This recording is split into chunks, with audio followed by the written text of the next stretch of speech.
When we think of World War II, the Pacific Theater was just immense.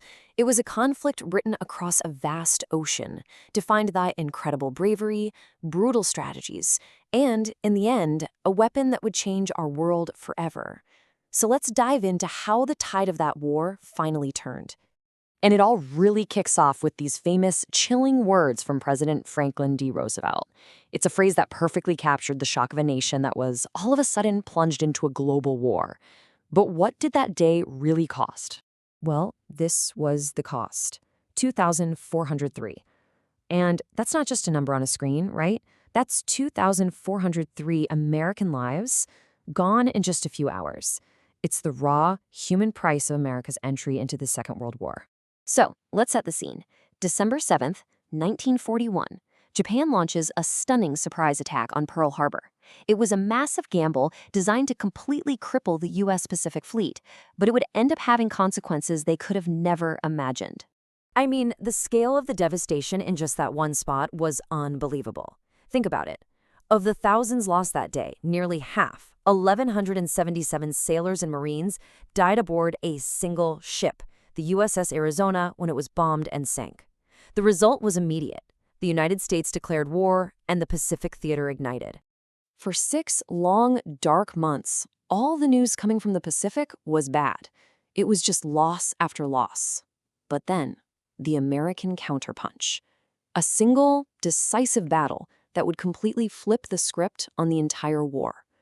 And that was the Battle of Midway. This was the turning point. Thanks to incredible work by U.S. intelligence who had actually broken the Japanese naval codes, the American fleet knew an attack was coming and laid a brilliant trap.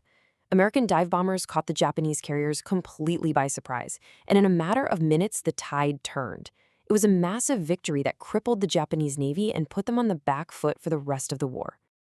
Now, 2 key figures were leading this American charge. On the ground, you had General Douglas MacArthur, who was overseeing the big-picture land strategy. And at sea, you had Admiral Chester Nimitz, the tactical genius who really masterminded that critical victory at Midway. So with the momentum now shifting to their side, Nimitz and MacArthur put this ingenious but absolutely brutal strategy into motion: island hopping. Instead of fighting for every single Japanese-held island, the plan was to strategically seize the less defended ones, build airfields, and basically leapfrog their way across the Pacific, getting closer and closer to Japan itself. But here's the thing. This path to victory was paved with an unbelievable amount of violence. As American forces hopped closer to Japan, the fighting became exponentially more brutal.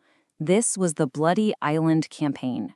First up, Iwo Jima, a tiny volcanic island that was strategically vital.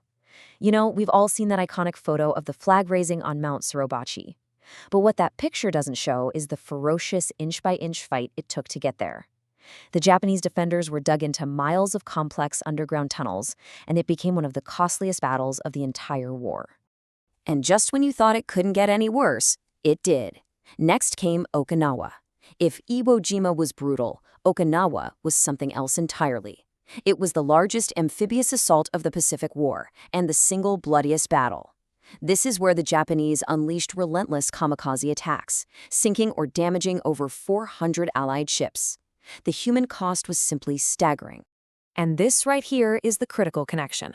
The sheer ferocity of the fighting on Okinawa gave American leaders a terrifying preview of what a full-scale land invasion of Japan would be like. With casualty estimates running into the millions for both sides, leaders were suddenly faced with a horrific calculation. And that calculation led them to consider a new, unthinkable weapon. And so we arrive at the war's final, devastating chapter, a conclusion that would change the world forever, born from the secret fires of the Manhattan Project. These were the instruments of the war's end. First, Little Boy, a uranium bomb, was dropped on Hiroshima, killing up to 80,000 people instantly.